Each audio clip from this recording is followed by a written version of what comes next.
ಅಥವಾ ಒಂದು broadcasting ರೈಟ್ಸ್ನ BCCI ಕಿತ್ಕೊಳ್ಳುತ್ತೆ ಒಬ್ಬ ವ್ಯಕ್ತಿಯಿಂದ.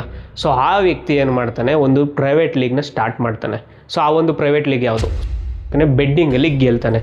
ಗೆದ್ದಾಗ BCCI ಏನು ಮಾಡುತ್ತೆ, ರಾತ್ರಿ GTVಗೆ ಹೇಳುತ್ತೆ, ನಿಮಗೆ ಯಾವುದೇ ಥರದ್ದು ಸ್ಪೋರ್ಟ್ಸ್ ಎಕ್ಸ್ಪೀರಿಯನ್ಸ್ ಇರಲ್ಲ, ಸೊ ನಿಮ್ಮ ರೈಟ್ಸ್ನ ನಾನು ಕೊಡ್ತಾ ಇಲ್ಲ, ಕ್ಯಾನ್ಸಲ್ ಮಾಡ್ತಾ ಇದ್ದೀನಿ ಅಂತೇಳಿ ರದ್ದು ಮಾಡುತ್ತೆ. ಸೊ ಅದರಿಂದ ಕೋಪಗೊಂಡ ಸುಭಾಷ್ ಚಂದ್ರ ಏನು ಮಾಡ್ತಾನೆ, ಅವನದೇ ಸ್ವಂತ ಪ್ರೈವೇಟ್ ಲೀಗ್ನ ಸ್ಟಾರ್ಟ್ ಮಾಡ್ತಾನೆ. ಗೊತ್ತಿರುತ್ತೆ ಕ್ರಿಕೆಟ್ ಮೇಲೆ ಇನ್ವೆಸ್ಟ್ ಮಾಡ್ತು ಅಂತ ಹೇಳಿದ್ರೆ ಪ್ರತಿಯೊಂದು ರೂಪಾಯಿನೂ ಕೂಡ 100 ರೂಪಾಯಿಗೆ ಬೆಳೆಯುತ್ತೆ ಅಂತ ಗೊತ್ತಿರುತ್ತೆ.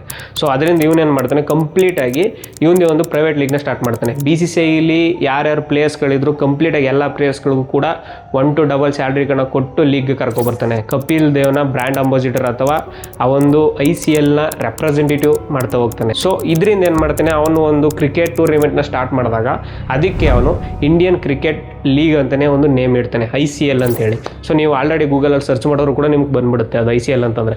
ಸೊ ಈ ಒಂದು ಲೀಗು ಬರೀ 2 ವರ್ಷ ನಡೆದಿದ್ದು. ಸೊ ಅದೊಂದು 2 ವರ್ಷದಲ್ಲಿ BCCI ಇವನಲ್ಲಿದ್ದಂಥ ಐಡಿಯಾಸ್ಗಳನ್ನ ಕದೀತಾ ಹೋಗುತ್ತೆ. ಬ್ರ್ಯಾಂಡ್ ಅಂಬಾಸಿಡರ್ಗಳಾಗಿರ್ಬೋದು, ಅಥವಾ ಬ್ರಾಡ್ಕಾಸ್ಟಿಂಗ್ ರೈಟ್ಸ್ಗಳಾಗಿರ್ಬೋದು, ಅಡ್ವರ್ಟೈಸ್ಮೆಂಟ್ ರೈಟ್ಸ್ಗಳಾಗಿರ್ಬೋದು, ಮತ್ತು ಫ್ಯಾನ್ ಬೇಸ್ ಆಗಿರ್ಬೋದು. ಮತ್ತು ಈ ICLನಲ್ಲಿ ಏನು ಮಾಡ್ತಾ ಹೋಗ್ತಾನೆ, ನಾನು ಸಿಟಿ ಬೇಸ್ಡ್ ಲೀಗ್ಗಳನ್ನ ಸ್ಟಾರ್ಟ್ ಮಾಡ್ತಾ ಹೋಗ್ತಾನೆ. So city based league start ಮಾಡೋದಲ್ಲದೆ ಪಾಕಿಸ್ತಾನದಿಂದ ಲಾಹೋರ್ ಬಾದ್ಶಾ ಅಂತ ಒಂದು ಟೀಮ್ನ ಕರ್ಕೊಬರ್ತಾನೆ, ಬಾಂಗ್ಲಾದೇಶದಿಂದ ವಾರಿಯರ್ಸ್ ಅಂತ ಹೇಳಿ ಒಂದು ಟೀಮ್ನ ತಗೊಬರ್ತಾನೆ. ಸೊ ಇದೆಲ್ಲ ಕಂಬೈನ್ ಮಾಡಿ ಏನು ಮಾಡ್ತಾನೆ, ಒಂದು ಟೂರ್ನಿಮೆಂಟ್ನ ಸ್ಟಾರ್ಟ್ ಮಾಡಿ ಆಡಿಸ್ತಿರ್ತಾನೆ. ಸೊ ಅದರಿಂದ ಪ್ರತಿಯೊಬ್ಬ ಫ್ಯಾನ್ಗಳು ಕೂಡ ಸಿಟಿ ಬೇಸ್ಡ್ ಆಗಿರೋದ್ರಿಂದ ತಮ್ಮ ಸಿಟಿಗಳಿಗೆ ಪ್ರಚೋದನೆ ಕೊಡಬೇಕು ಅಥವಾ ತಮ್ಮ ರೆಪ್ರೆಸೆಂಟೇಟ್ ಮಾಡಬೇಕು ಅಂತೇಳಿ ಫ್ಯಾನ್ಗಳು ಕೂಡ ತುಂಬಾ ಜಾಸ್ತಿ ಆಗ್ತಾ ಹೋಗ್ತಾರೆ. ಸೊ ಈ ಟೈಮ್ನಲ್ಲಿ BCCI ಗೊತ್ತಾಗುತ್ತೆ, ಒಂದು ಐಡಿಯಾ ಬರುತ್ತೆ, ನಾನೇನಕ್ಕೆ ಲೀಗ್ ಸ್ಟಾರ್ಟ್ ಮಾಡಬಾರ್ದು ಅಂತೇಳಿ. ಸೊ ಇವಾಗ BCCI ಲೀಗ್ ಸ್ಟಾರ್ಟ್ ಮಾಡಬೇಕು ಅಂದರೆ ICL ಸ್ಟಾರ್ಟ್ ಮಾಡಬೇಕು. ಸೊ ಅದರಿಂದ ಏನು ಮಾಡುತ್ತೆ, BCCI ತನ್ನ ಪವರ್ಗಳನ್ನೆಲ್ಲ ಯೂಸ್ ಮಾಡಿಕೊಂಡು ICL ಟೂರ್ನಿಮೆಂಟ್ನ ರದ್ದು ಮಾಡ್ತಾ ಹೋಗುತ್ತೆ. ಸೊ ಈ ಒಂದು ರದ್ದು ಮಾಡಾದ್ಮೇಲೆ ಇದರದೇ ಆದಂಥ ಒಂದು ಸ್ವಂತ ಲೀಗ್ನ ಸ್ಟಾರ್ಟ್ ಮಾಡಬೇಕು. ಆ ಟೈಮ್ನಲ್ಲಿ ಏನು ಮಾಡುತ್ತೆ, ಲಲಿತ್ ಮೋದಿ ಅಂತಕ್ಕಂಥ ಒಬ್ಬ ವ್ಯಕ್ತಿಗೆ ಕೇಳ್ಕೊಳ್ಳುತ್ತೆ, ನೀವು ಮುಂಚೆ ನಮ್ಮ ಹತ್ರ ಒಂದು ಆಫರ್ ತಂದಿಟ್ಟಿದ್ರಿ ಅಂತೇಳಿ. ಆದರೆ ಲಲಿತ್ ಮೋದಿ 1991 ಅಥವಾ 1997 ಇಸ್ವಿನಲ್ಲಿ ಒಂದು ಆಫರ್ನ ಇಟ್ಟಿರ್ತಾನೆ, ನಾವೇನಕ್ಕೆ ಪ್ರೈವೇಟ್ ಲೀಗ್ನ ಸ್ಟಾರ್ಟ್ ಮಾಡಬಾರ್ದು, ಸೊ ನಮ್ಮ ಭಾರತದಲ್ಲಿ ಇದಕ್ಕೆ ಒಂದು ಕಂಪ್ಲೀಟ್ ಆಗಿ ಒಂದು ಯೂಸ್ ಫ್ಯಾನ್ ಬೇಸ್ ಇದೆ ಅಂತ ಇವನು ಗೊತ್ತಿರುತ್ತೆ ಲಲಿತ್ ಮೋದಿಗೆ. ಸೊ ಇದೊಂದು ಆಫರ್ನ BCCI ಮುಂದೆ ಇಟ್ಟಾಗ BCCI ಆ ಟೈಮ್ನಲ್ಲಿ ಇಗ್ನೋರ್ ಮಾಡಿರುತ್ತೆ. ಸೊ ಮತ್ತೆ BCCI ಲಲಿತ್ ಮೋದಿನ ಕರೆದು ನೀವೊಂದು ಲೀಗ್ನ ಸ್ಟಾರ್ಟ್ ಮಾಡಬೇಕು ಅಂತ ಹೇಳಿದೆಲ್ಲ ಸ್ಟಾರ್ಟ್ ಮಾಡೋ ಅಂತ ಹೇಳ್ತಾ ಹೋಗುತ್ತೆ.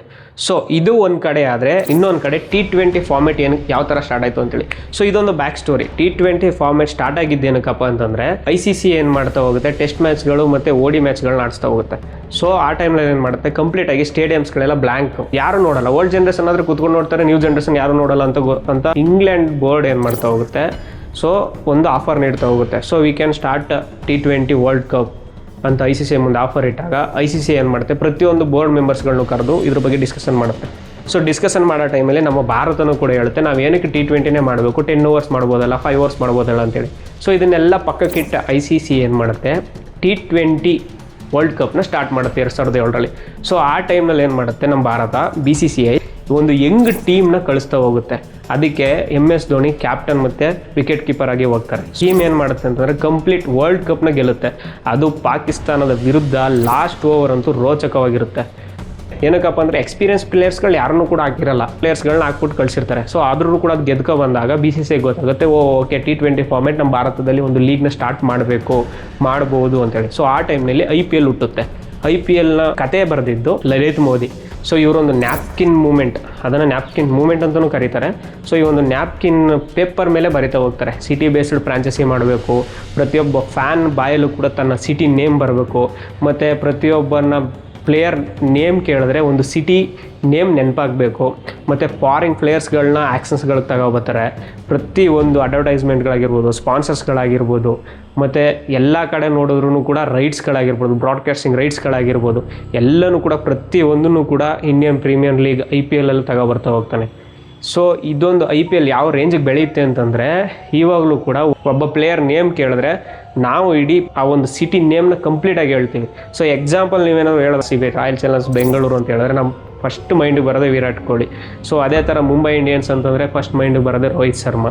ಸೊ CSK ಅಂತ ಹೇಳಿದ್ರೆ ಫಸ್ಟ್ ಮೈಂಡಿಗೆ ಬರೋದು MS ಧೋನಿ. ಸೊ ಈ ಥರ ಕಂಪ್ಲೀಟಾಗಿ ಒಂದೊಂದು ಟೀಮಲ್ಲೂ ಕೂಡ ಒಂದೊಂದು ಸಿಟಿ ನೇಮಲ್ಲೂ ಕೂಡ ಹೇಳ್ತಾ ಹೋದ್ರು IPLನಲ್ಲಿ ಒಂದೊಂದು ಸ್ಟಾರ್ ಪ್ಲೇಯರ್ಗಳ ನೇಮ್ಗಳು ಬರ್ತಾ ಹೋಗುತ್ತೆ. ಸೊ ಈ ರೇಂಜ್ಗೆ IPL ಬೆಳೆದಿರ್ತಕ್ಕಂಥದ್ದು. IPL ಸ್ಟಾರ್ಟ್ ಆಗಿದ್ದು ಈ ಥರ. ಸೊ ಸ್ಟಾರ್ಟ್ ಆಗಿದ್ದು ಮೇನ್ ರೀಸನ್ ಬಂದು ಒಂದು ಬ್ರಾಡ್ಕಾಸ್ಟಿಂಗ್ ರೈಟ್ಸು ಮತ್ತು ಸ್ಪಾನ್ಸರ್ಶಿಪ್ಸು ಮತ್ತು ಅಡ್ವರ್ಟೈಸ್ಮೆಂಟ್ ರೈಟ್ಸ್ಗಳು. ಸೊ ಇದಕ್ಕಿಂತ ಮುಖ್ಯವಾಗಿ BCCIಗೆ ದುಡ್ಡು ಮಾಡಬೇಕು ಅನ್ನೋ ಒಂದು ಹಠ. ಕಂಪ್ಲೀಟಾಗಿ ನೀವು ಮ್ಯಾಚ್ನ ಕಂಪ್ಲೀಟಾಗಿ ವಾಚ್ ಮಾಡಿದ್ರು ಕೂಡ ಈವನ್ RCB ಪ್ಲೇಯರ್ಸ್ ಜೆರ್ಸಿ ತಗೊಂಡ್ರು ಕೂಡ ನೀವು ಅಲ್ಲಿ RCB ಲೋಗೋ ಇರುತ್ತೆ, RCB ನೇಮ್ ಇರುತ್ತೆ. ಅದನ್ನ ಬಿಟ್ಟರೆ ಮಿನಿಮಮ್ 20 to 30% ಅಡ್ವರ್ಟೈಸ್ಮೆಂಟ್ಗಳಿರುತ್ತೆ. ಪ್ರತಿಯೊಬ್ಬ ಫಾರಿನ್ ಪ್ಲೇಯರ್ಗಳು ಕೂಡ IPL ಆಡೋದಕ್ಕೆ ತನ್ನ ದೇಶದಲ್ಲಿ ಯಾವುದೇ ಇಂಪಾರ್ಟೆಂಟ್ ಮ್ಯಾಚ್ ಇದ್ರೂ ಕೂಡ ಬಿಟ್ಬಿಟ್ಟು IPL ಆಡೋದಕ್ಕೆ ಬರ್ತಾರೆ. ಯಾಕಂದ್ರೆ ಇದರಲ್ಲಿ ನೇಮ್ ಇದೆ ಮತ್ತೆ ಪ್ಲೇಯರ್ಸ್ಗಳನ್ನ ಬೇಗ ರೆಕಗ್ನೈಸ್ ಮಾಡ್ತಾರೆ. ಇವಾಗ ನೀವು ನೋಡ್ತಿರ್ಬೋದು 16 ವರ್ಷದ ಹುಡುಗ ಸೂರ್ಯವಂಶಿ ಆಗಿರ್ಬೋದು ರಾಜಸ್ಥಾನದಲ್ಲಿ, ಅವ್ನು ನೋಡಬೇಕು ಅಂತಲೇ ಎಷ್ಟೋ ಜನ TVನಲ್ಲಿ ಆನ್ ಮಾಡ್ಕೊಂಡು ಹೋಗ್ತಾರೆ.